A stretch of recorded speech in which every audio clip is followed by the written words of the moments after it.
ngërëm lañ leen di wax saa su nekk rek ñi safoo site internet di Buzz M TV Sénégal bu leen fàtte di abonné di bës cloche de notification yi ngir dara bañ leen a raw ci seeni xibaar. dal leen ak jàmm seen bi di Buzz M TV ci seen acte du jour kii di Mamadou Ibra Kane di ko personnalité politique bu kenn dootu présenté ci réew mi di Sénégal ginnaaw bu agence de notification bi ñu dippee Moody's ñëwee ci réewu Sénégal daal di koy jox note bu gën a bon daal di koy rétrogradé daal di koy jëlee ci B3 daal di koy yóbbu ci cas A1 te li ni mel di firndeel que ne situation économique bu réewu Sénégal dafa catastrophique te tamit ngir daal di faire face ak loolee autorités yu nekk ci réew mi daal di ŋàññe waa Moody's daal di tagg seen bopp jëmale ko seen prête bi ñu amoon ci biir marché de l'UEMOA kii di Mamadou Ibra Kane daal dina yëkkatee kàddu daal di koy jëmale si li ni mel kii di Mamadou Ibra Kane ne le 18 septembre daal di jàpp le 10 octobre la état bu Sénégal daal di demee ci marché de l'UEMOA ngir daal di fay uuti akub bor ci turu réewu Sénégal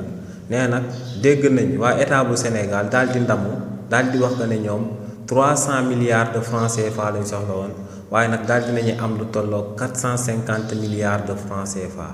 waaye ne lu leer ba am moom mooy que ne boo demee ci rapport bi nga xam ne moom lañ daal di amal ci biir ministère des finances et du budget jëmale ko ci bor boobee réewu Sénégal daal di jëlee ci biir marché de l'UEMOA ne amul benn transparence ne duñ la daal di wax profilu ñi nga xam ne ñoom ñoo daal di lebal réewu Sénégal xaalis boobee ne tamit diaspora bond bi nga xam ne moom la premier ministre bii di Ousmane Sonko daal di ndamoo ne ñoom ñoo ëpp luñ daal di lebale ne doo fa fekk pourcentage u xaalis buñ daal di lebale waaye tamit ne ba tey ci rapport boobee waa ministère des finances daal di amal ne doo fa daal di fekk xaalis boobee fan lañ ko nama daal di dugal ci réewu Sénégal ne waxuñ ndax sa xaalis boobee ñu daal di leb ci biir marché de l'UEMOA dañ ko nama daal di fayee ay salaire ci réewu Sénégal wala ndax dañ cee nama daal di amal ay réalisation wala ndax xaalis boobee dañ koy daal di jël daal di koy fayewaat bor bi nga xam ne moom la réewu Sénégal am ba daal di noppi ne lu leer ba moom mooy que ne boo duggee ci rapport ministre des finances bu réewu Sénégal benn information doo ko daal di am par rapport ak bor boobee nga xam ne réewu Sénégal daal dina koy leb te ne li ni mel manque de transparence la donc moom ne note bi nga xam ne moom la wàllu Moody's daal di amal ci réewu Sénégal boobu moo ëpp transparence ginnaaw li ni mel kii di maître Juan Branco daal di bokk ci pôlu avocat wu Ousmane Sonko yi yëkkati ne yi ŋàññ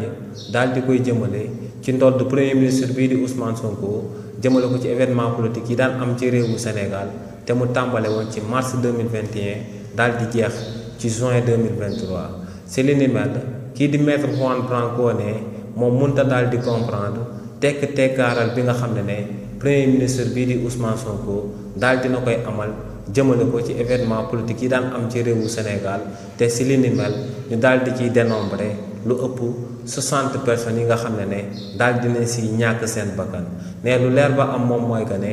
régime bu bees bi daal dinañ leen di fal lu daal di toftal ñaari at waaye ne ñooñee teguñ fi benn politique bi nga xam ne mun naa daal di lutter contre luñ dippee impunité maanaam nit daal di amal ak ñaawteef ba noppi ñu daal di koy téye daal di koy àtte jëmale ko ci ñaawteef boobee mu daal di amal nee nag lu leer ba am moom mooy que ne procureur de la république bu daal di nekk ci réewu Sénégal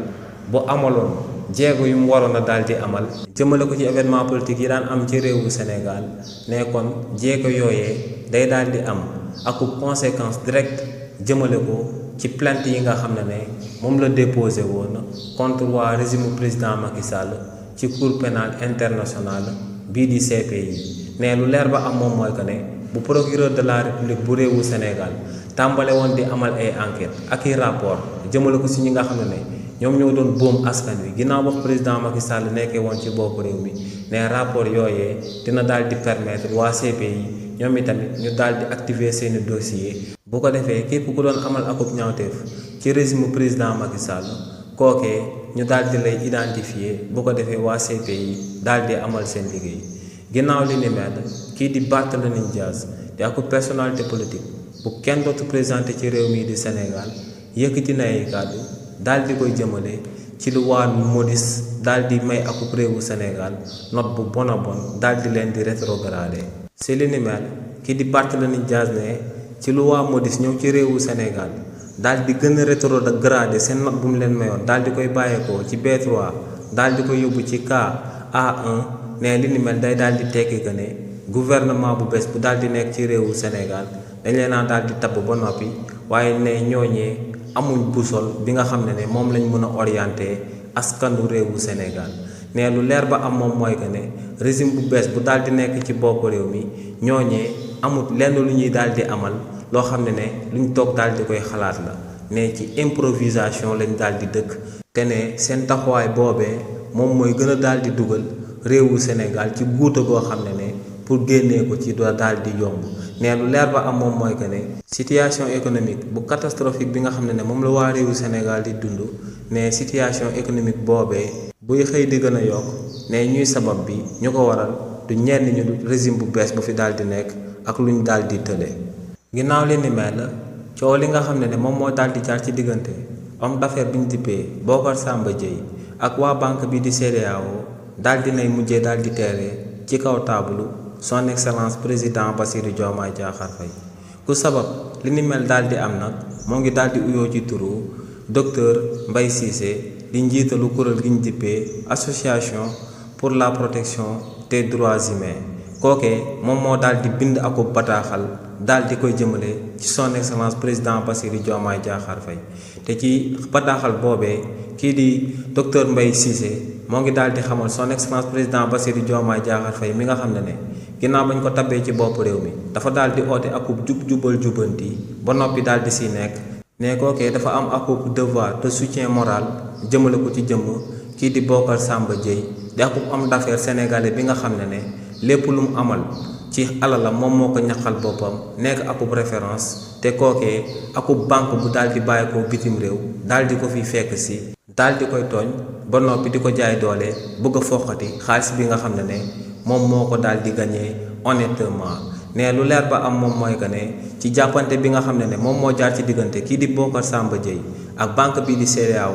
ne daal dinañuy amal lu tolloog 13 procès si nga xam ne kii di Bocar Samba Dièye moom moo jëloon ndam li waaye ne waa banque bi di CEDEAO ci suuf lañ daal di jaar ba li ni mel daal di sabab dernière décision de justice bu daal di bàyyeekoo ci réewu Sénégal ñu daal di wax que ne kii di Bocar Samba Dièye moom moo leen mujjee daal di yore xaalis te ne si li ni mel waa banque bi di CEDEAO tàmbale nañ di teg loxo ci ay moomeelu kii di Bocar Samba Dièye mi nga xam ne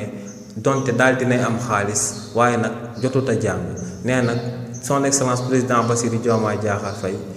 Sénégalais li ñu koy daal di xaaree moom mooy mu daal di teg loxo kii di Bocar Samba Dièye ndax ne kookee akub figure la akub référence la ci réewu Sénégal donc waruñ koo daal di bàyyi ay étranger daal di koy fekk ci réewam daal di koy bundu xatal ba noppi bëgg daal di nangu akub moomeelam. lii lañ leen andiloon comme actualité ñoo ngi leen di jox dig daje ci yeneeni mbir incha allah. sant ak ngërëm lañ leen di wax saa su nekk rek ñi safoo site internet di Buzz MTV Sénégal bu leen fàtte di abonné di bës cloche de notification yi ngir dara bañ leen a raw ci seeni xibaar.